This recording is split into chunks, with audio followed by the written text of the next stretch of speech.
Show, taking your business from seed to sapling to towering giant with your hosts, best-selling author and business growth experts Noah Fleming and Sean Veltman. This is the only show that gives you proven, pragmatic, and immediately applicable business growth strategies every week in 15 minutes or less. Here's Noah and Sean.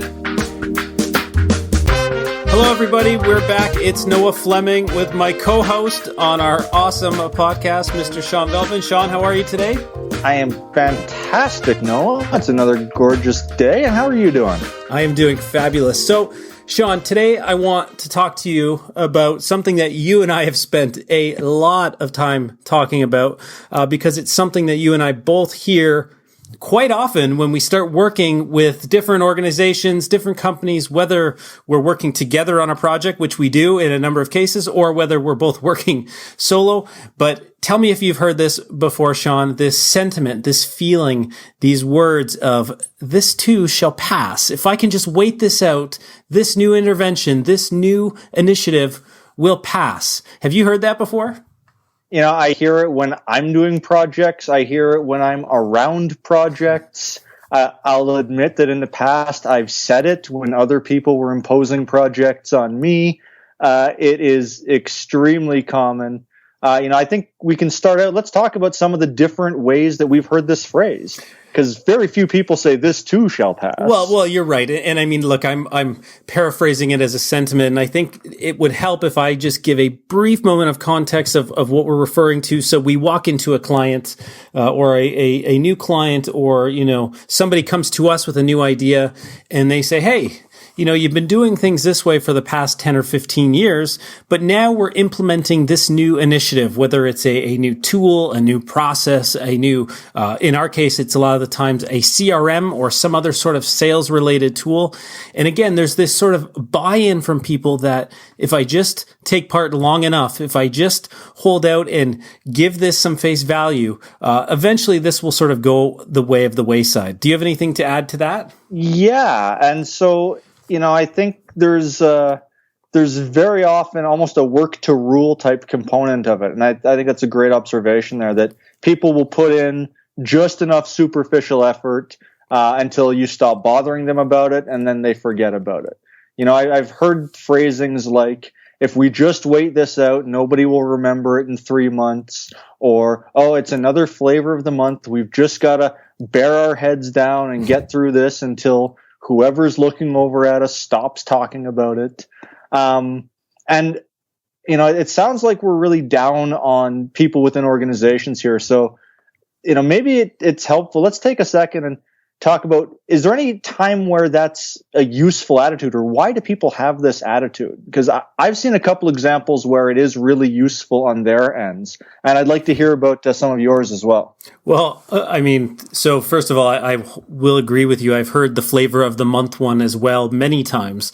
It's just another flavor of the month. But I think the reason, in my opinion, why a lot of these things fizzle out, because there are management teams, there are executives that do jump on the latest bandwagon, the latest shiny thing. And so in many cases, the employees in the organizations, they're often right to have that feeling. I mean, we have to give them some credit too, because they've seen this before. They've seen these new things introduced. But I think, what we're trying to propose here, at least what I'm trying to say, is that I think my initiatives that I bring to a company are extremely valuable, and maybe it is just another flavor of the month, but I think, just that sentiment that if I can just wait this out. And so there's a few challenges I think we need to be able to show people that, yes, this is different this time around. We haven't done this before. And what I always like to say is, this is here to stay, and we need to show people that right from the get-go, that this isn't going anywhere. But yeah, and I think that's the key point there, Noah, is making everybody believe that this actually is going to stick around. Because, I don't know about you, for me, most often, it's not the new people who are saying, oh, I just got to wait this through. It's the people who've been in their companies, in some cases in their departments, for 5 or 10 or 15 years. And, they've gone through a slew of things like this, where, the management's come to them and said, all right, here's what we're doing now, or here's our new framework, or here's our new process. And for one reason or any number of dozens of reasons, 6 months later, everybody's forgotten about it. And so, the people who've been there for 5, 10, 15 years, they've gone through this cycle enough that they've, rightly or wrongly, just stopped believing that any change is actually going to stick. Yeah, it's interesting. I mean, there's again, it's easy to see both sides of the coin here, right? If something isn't working, and there's an initiative that management or whoever has started and they've put into progress, they put into motion. If it's not working, then there is a point where it makes sense to jettison that new initiative. But I think for other things, again, I mentioned a CRM before. We work with a number of clients and companies who, they don't have any sort of sales process, they don't have any tools, and we help them get these tools, and very quickly they're seeing some really great results. And I think it's important that we just continue to express that this is going to stay. This is not going anywhere. But I mean, that's a challenge. What are your thoughts on the way for management to combat those sentiments? And more importantly, if management isn't hearing those sentiments, but they're just getting this face value sort of buy-in from their people, what can we do to recognize that early on? So, I think that's a great question. I think it's the most important takeaway for everybody listening is, how do you roll out the change effort in a way that you don't encounter the "this too shall pass" attitude from everybody that you're working with? And I think the most important thing, and the absolutely critical component, is a very clear set of expectations from the top down as to how everybody is expected to behave differently because of the new system or process or tool. And most importantly, how they're going to be measured against that. Right? You and I talk so often about how what you can't expect what you don't inspect, and what gets measured gets done. And I think that's doubly true in any sort of change effort, where, very early on you have to be hyper vigilant about paying attention to who's embracing it, who's not, who's trying to wait it out, who's doing the minimal effort, and demonstrating to them that this isn't another case of I'll forget about it in 6 months. Now, I think that brings up an interesting question: is, what is management's responsibility to communicate to people when they decide that the initiative isn't working, so that we can avoid this in the future?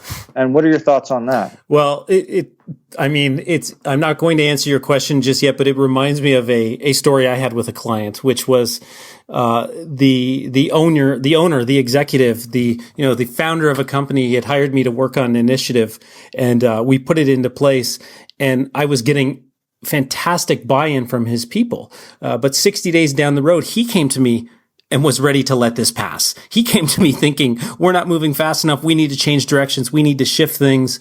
And then when I took the time to show him exactly how much change had been made, exactly how positive his people were seeing this change, he was able to buy in. And so I think, there also is just this feeling that we need to keep moving. We need to keep jumping into new things. And so I think management, to answer your question now, has a duty that, again, unless something is specifically not working, or it's specifically not helping them achieve their objectives or move in the right directions, and I think, we need to help them stay the course. We need to help them keep moving. We need to help them stay on track and don't get those sentiments themselves that, this is just another fleeting thing that we're trying, and I need something that goes faster. We need to just stay the course. So, do you have any other comments on this? I know we're going to try and keep this one short and sweet today because it's immensely powerful stuff, and we want people to take this and look at what's going on in their companies and see if there's specific areas or new initiatives that aren't getting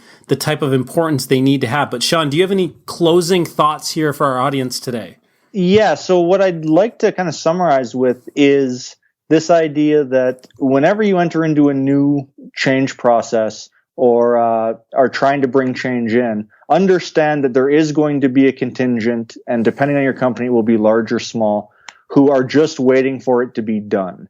And so at the very early outset, it's extremely important to communicate to them what the change is, why you're doing it, and most importantly, how you're going to be measuring what they're doing. So set the expectations and figure out how you're tracking that and how you're communicating back to them whether or not they're living up to your expectations.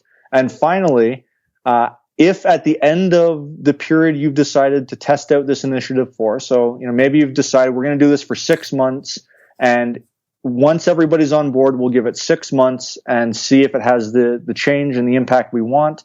If you feel it's not working, then don't just let it die. Don't just kill it quietly, but let people know why it didn't work, why you think it didn't work, and why it's stopping. And in doing that, you start to train people out of not believing you, or train them out of being skeptical every time there's a change. So I think that's a fabulous summary.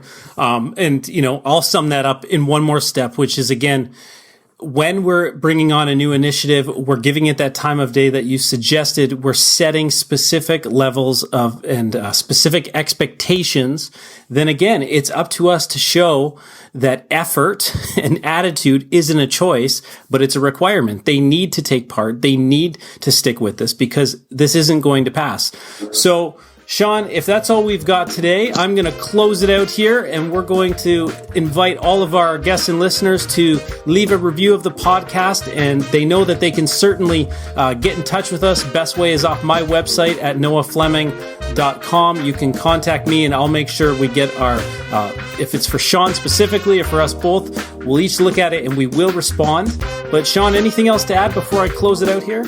No, that's fantastic. It's always a pleasure having these conversations with you, Noah, and I look forward to the next one. All right. We'll talk to you soon, everybody. Thanks. Thanks for listening. Be sure to join us each and every week for another great episode of The Evergreen Show with your hosts, Noah Fleming and Sean Veltman. If you enjoyed this episode, please rate and review, and we'll catch you next time on The Evergreen Show.